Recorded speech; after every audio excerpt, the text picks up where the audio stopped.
Hey everybody, and welcome to another HowTech video tutorial. In this video we'll be showing you how to compress a video file. With a properly compressed video, you'll be able to upload or download it faster, and in some cases playback will be smoother.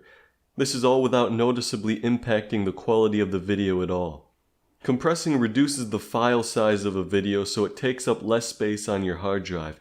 For example, a 100 megabyte video can be compressed down into an 8 megabyte video with no visible difference, and we'll show you how to do it. Handbrake is one of the easiest and best programs out there for video compression. It's also free and open source. So simply search up Handbrake, and we're going to click this first link here, or you can go to handbrake.fr. And then you go ahead and download that. Now once you've installed Handbrake, you're going to want to drag and drop the file over or click this Open File button. Now that you have your file loaded in, we're going to click Web Optimized here. This will help with YouTube and online playback. You don't need to do anything in these two tabs here. We'll keep the settings mostly at default. Then over here on the Video tab, we're going to change the frame rate to same as source and set it to a constant frame rate.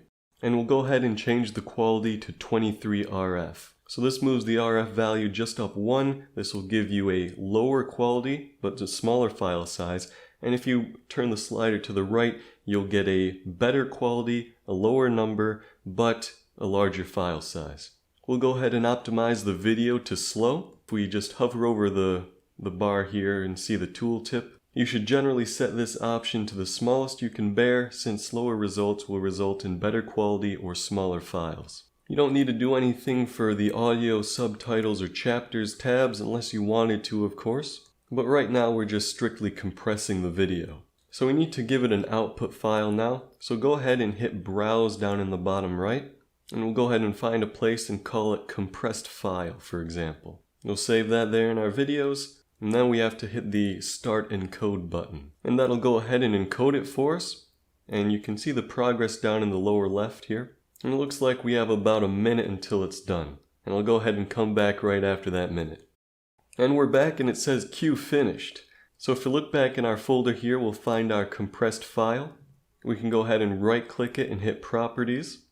And you can see that the size on it is a little less than 10 megabytes.